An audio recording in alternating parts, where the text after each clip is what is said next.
Hello students, आज हम Hornbill book की poem 3 the voice of the rain cover करेंगे। But before proceeding the poem, first we would like to discuss the title of the poem the voice of the rain and it is composed by Walt Whitman.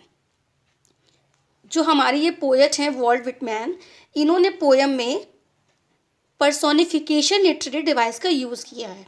What is a personification? Personification जिसमें आप one non human quality को human के साथ compare करते हो। Means आप जब one non living thing को लिविंग थिंग के साथ कंपेयर करते हो तो वहाँ पर हमारा पर्सोनिफिकेशन होता है। इसमें देखिए जो हमारा टाइटल है the voice of the rain, इसमें रेन क्या है? Rain is a non human and voice is a human quality. क्योंकि वॉइस किसकी होती है? ह्यूमंस की होती है। रेन की क्या होती है? रेन की साउंड होती है। तो जो पोएट है इन्होंने रेन को, इट मीन्स नॉन ह्यूमन को, वॉइस ह्यूमन क्वालिटी के साथ कंपेयर किया है। तो यहाँ पर हमारी कौन सी फिगर ऑफ स्पीच होती है? यहाँ पर हमारी होती है personification. Okay, let's begin the poem. And who art thou set eye to the soft falling shower which strains to tell, give me an answer as here translated। अब देखिए यहाँ पे आर्ट क्या है? Art is a old word. अब इसका use नहीं होता पोएम्स में, पहले यूज होता था, जिसकी मीनिंग होती है are and thou. Thou means you and यहाँ पे आई किसके लिए यूज हुआ है? आई यहाँ पर पोएट के लिए यूज हुआ है। सॉफ्ट फॉलिंग शार, फॉलिंग मीन्स गिरना एंड शार मीन्स बारिश की बूंदें। स्ट्रेन मतलब अद्भुत लगना या बड़ा अजीब विचित्र सा लगना, उसको कहते हैं स्ट्रेंज। तो जो हमारे पोएट हैं वो रेन से कहते हैं हु आर यू। तो जब वो रेन से क्वेश्चन करते हैं हु आर यू तो वो बहुत स्ट्रेंज हो जाते हैं, क्योंकि रेन क्या है? Rain is a non human. But जैसे ही उन्होंने उससे क्वेश्चन किया तो रेन ने क्या किया? उनके क्वेश्चंस का रिप्लाई किया। तो उस रिप्लाई को सुनकर वो बहुत स्ट्रेंज फील करने लगते हैं कि रेन की तो वॉइस नहीं होती, बट रेन ने कैसे कहा? एज हेयर ट्रांसलेटेड, जिसको पोएट ने आगे ट्रांसलेट किया है, जिसके बारे में बताया है कि रेन ने उनसे क्या कहा। Let's come on the second stanza. I am the poem of earth said the voice of the rain. Rain ने क्या कहा कि मैं कौन हूँ? मैं अर्थ की पोयम हूँ।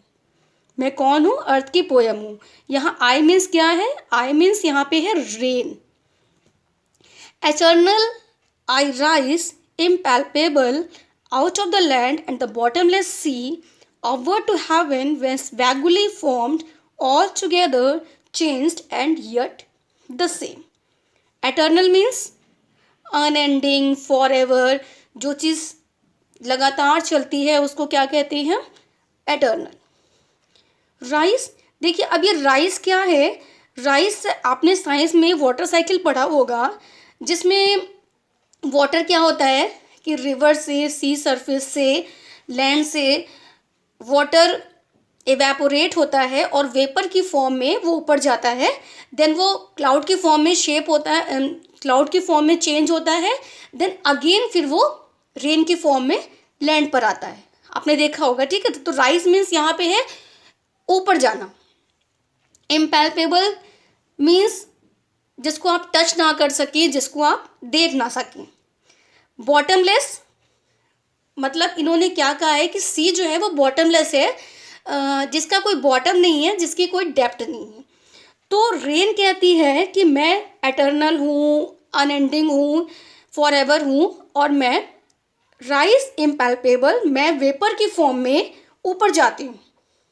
देखा होगा वाटर साइकिल में आपने कि वो वेपर की फॉर्म में ऊपर जाती है, जो हमें दिखाई नहीं देता, जिसको हम देख नहीं सकते। और कहाँ से जाती है? लैंड से एंड सी सरफेस से। सी सरफेस का और लैंड पे जो वाटर होता है वो वेपर फॉर्म में वो ऊपर जाती है। अपवर्ड टू हेवन, यहाँ पे हेवन का मतलब होता है ऊपर, आसमान में। वेंस वैगुली, वेंस मतलब होता है from where. Vaguely means not clear, जो चीज़ क्लियर नहीं होती, सही से पता नहीं चलता कि what is this. And formed, यहाँ पे देखिए फॉर्म्ड क्या है, फॉर्म्ड यहाँ पे मतलब है क्लाउड्स, बादल।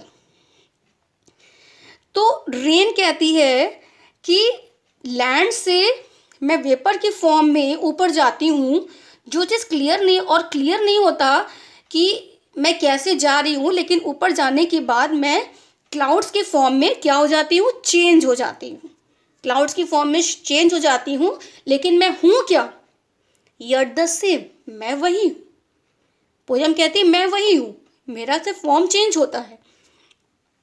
तो देखिए सेकंड स्टैंजा में हमने क्या देखा कि फर्स्ट स्टैंजा में जब पोएट ने क्वेश्चन किया रेन से हु आर यू, तो रेन ने रिप्लाई किया I am the poem of the earth and I am eternal and rise of word to heaven and change in the form of cloud, but my form is the same. Now come on the third stanza. I descend to leave the dross, atomies, dust layers of the globe, and all that in them without me were seeds only latent, unborn. Descend means to come down, to fall down. ले means to wash, means किसी चीज़ को धोना। Dot means सूखा। एटॉमीज small particles और tiny particles जो होते हैं उनको हम कहते हैं एटॉमीज। डस्ट लेयर मतलब धूल गंदगी की जो परत चढ़ जाती है उसको कहते हैं डस्ट लेयर। ग्लोब मीन्स होता है अर्थ या लैंड। तो यहाँ पे अब रेन क्या कह रही है कि जब मैं रेन की फॉर्म में नीचे आती हूँ तो जो भी लैंड के ऊपर डस्ट लेयर है मैं उसको क्या करती हूँ, धुल देती हूँ, साफ कर देती हूँ। जो भी डस्ट पार्टिकल्स हैं, जो भी सूखा है वो सब क्या होता है, वो सब धुल जाता है, सब साफ हो जाता है। And all that in them without me were seeds only latent unborn. Latent मतलब छुपे हुए, अनबॉर्न मतलब जो ग्रो नहीं हुए। और रेन कहती है कि जो सीड्स ज़मीन के अंदर छुपे हुए हैं, अनबॉर्न है, जो अभी ग्रो नहीं हुए हैं, जब मैं नीचे आती हूँ, हर चीज़ को धुलती हूँ, तो मेरा जो वाटर है उन सीड्स के ऊपर भी पड़ता है, जिससे वो क्या करते हैं, ग्रो होते हैं। And forever by day and night I give back life to my own origin. Forever means हमेशा। फॉर एवर मीन्स क्या होता है, फॉर एवर मीन्स होता है हमेशा। डे एंड नाइट दिन रात। तो जो मेरा ये काम है ये क्या है, for ever. For ever means जो वाटर साइकिल है कि वाटर इवेपोरेट होकर वेपर की फॉर्म में ऊपर जाता है, देन उसके बाद वो रेन की फॉर्म में अगेन अपने ओरिजिन में आता है। तो ये जो वाटर साइकिल है ये कंटिन्यू चलती रहती है, इसीलिए यहाँ पे लिखा हुआ है forever day and night. And give back life to my own origin. Origin मतलब होता है स्टार्टिंग पॉइंट। तो रेन का स्टार्टिंग पॉइंट क्या होता है, रिवर्स होते हैं, सी होते हैं। जब रेन जो है नीचे आती है तो उसका पानी क्या होता है, रिवर्स में मिलता है, सीस में जाके मिलता है, और कुछ पानी क्या होता है वो इवेपोरेट होकर ऊपर चला जाता है। तो वो कहती है रेन कि मेरी जो ये साइकिल है ये कंटिन्यू है, और मैं यहाँ से जाती हूँ और दोबारा अपने ओरिजिन में आके मिल जाती हूँ। And make pure and beautify it, और सभी चीज़ों को क्या करती हूँ, प्योर कर देती हूँ, ब्यूटिफाई कर देती हूँ। तो यहाँ पे आपको समझ में आया रेन ने क्या कहा। रेन ने कहा कि मैं ऊपर जाऊँ नीचे आऊँ, लेकिन मैं क्लाउड्स के फॉर्म में चेंज हो जाऊँ, लेकिन जो मेरा फॉर्म है वो सेम होता है, और जब मैं नीचे आती हूँ तो मैं हर चीज़ को क्या करती हूँ। हाँ, तो मैं स्टूडेंट्स क्या कह रही थी आपसे कि रेन क्या है कि रेन कहती है कि मैं चाहे ऊपर जाऊँ चाहे नीचे आऊँ, लेकिन जो मेरा फॉर्म है वो सेम रहता है। तो अब हम इस पोएम की लिटरेरी डिवाइसेस के बारे में बात कर लेते हैं कि इसमें पोएट ने कौन से लिटरेरी डिवाइसेस का यूज़ किया है। ओके, तो देखिए फर्स्ट ऑफ ऑल मैंने आपको बताया ही था कि पोएट ने इस पोएम में कौन सा लिटरेरी डिवाइस यूज़ किया है, पर्सोनिफिकेशन। Okay, personification. देखिए आप यहाँ पे देख सकते हैं कि लिखा हुआ है voice of the rain, voice of the rain, और आई क्या है, यहाँ पे रेन है। तो रेन को इसमें कंपेयर किया है the voice of the rain, तो कौन सा यहाँ पे फिगर ऑफ स्पीच होगा, यहाँ पर होगा हमारा पर्सोनिफिकेशन। ओके, अब दूसरी लिटरेरी डिवाइस की हम बात करेंगे जो है एलिटरेशन। एलिटरेशन क्या होता है? Alliteration means the repetition of sound, sounds का जो रिपीटेशन होता है उसको कहते हैं एलिटरेशन। अब देखिए फर्स्ट लाइन में जैसा आपका लिखा हुआ है सॉफ्ट फॉलिंग शार, सॉफ्ट फॉलिंग शार मीन्स सॉफ्ट एंड शार, इसमें क्या है साउंड का रिपीटेशन। नेक्स्ट लाइन में आप देखिए लिखा हुआ है टू टेल, टू टेल, तो ये क्या हो गया हमारा, ये हमारा हो गया एलिटरेशन। ओके, थर्ड इसमें जो हमारा लिटरेरी डिवाइस यूज़ हुआ है वो है इमेजरी। इमेजरी वैसे तो पूरे पोएम ही देखिए इमेजिन किया गया है, तो जो चीज़ हम इमेजिन करते हैं तो वो कौन सी डिवाइस होती है, वो हमारी होती है इमेजरी। अब देखिए सॉफ्ट फॉलिंग शार मीन्स बारिश की गिरती हुई बूंदें, ये क्या है, ये हम इमेजिन कर रहे हैं, ठीक है, ये हम इमेजिन कर रहे हैं, तो यहाँ पे हमारी कौन सा लिटरेरी डिवाइस होगा, विजुअल इमेजरी। क्या होगा, विजुअल इमेजरी होगा। अब हम अपने फोर्थ डिवाइस की बात करते हैं जो है मेटाफर। अब ये मेटाफर क्या होता है, मेटाफर में हम टू थिंग्स को कंपेयर करते हैं, बट कंपैरिजन वर्ड जो होता है एज लाइक एंड सो, वो क्या होता है, वो यूज़ नहीं होता है। तो अब आज में देखिए लिखा हुआ है poem of the earth, poem of the earth. अब ये पोएम क्या है, पोएम यहाँ पर रेन है, तो हमने रेन को कंपेयर किया है पोएम ऑफ द अर्थ से, तो यहाँ पे हमारा क्या होगा, मेटाफर होगा, ठीक है, मेटाफर। अब हम अपने नेक्स्ट लिटरेरी डिवाइस का यूज़ करते हैं जो है हाइपरबोल।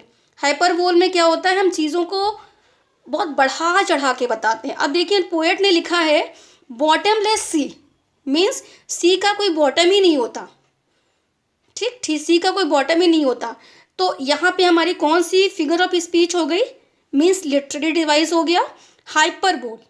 Okay, hyperbole. अब नेक्स्ट है हमारा consonance. And what is the consonance?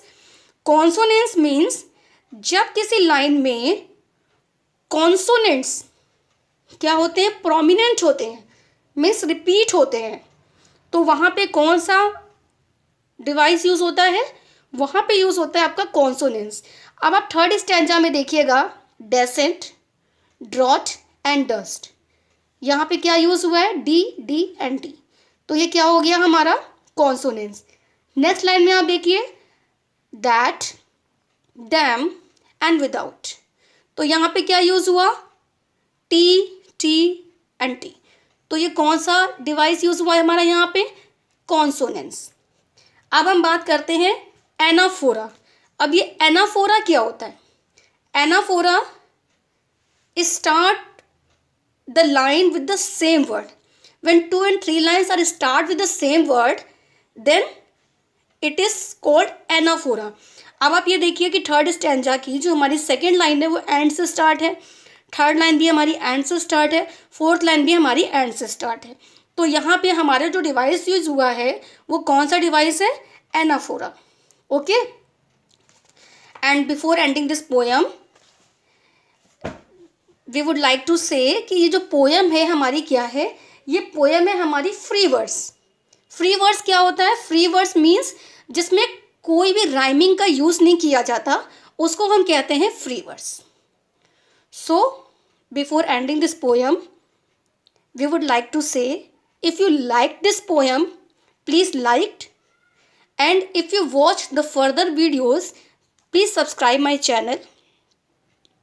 अगर आज की ये पोएम आपको अच्छी लगी तो आप ज़रूर मुझे लाइक करके बताइएगा और चैनल को सब्सक्राइब भी कर दीजिएगा, जिससे हमारे जो फर्दर वीडियोस होंगे वो भी आप तक सबसे पहले पहुंच जाएंगे। और इंग्लिश से रिलेटेड किसी भी टॉपिक में आपको अगर कोई प्रॉब्लम है, आपको कोई टॉपिक समझना है, तो आप मुझे कमेंट सेक्शन में लिखकर बता दीजिएगा, तो आगे जो मैं अपना वीडियो डालूँगी मैं आपके पहले उसी टॉपिक को सॉल्व करके उसको सॉल्व करूँगी, उसके बारे में आपको बताऊँगी। और आपसे कहूँगी कि अगर थोड़ा सा भी अच्छा लगा तो प्लीज़ कुछ शेयर कर दीजिएगा, एंड वंस अगेन लाइक भी कर दीजिएगा और सब्सक्राइब भी कर दीजिएगा। Thanks for watching me, thank you.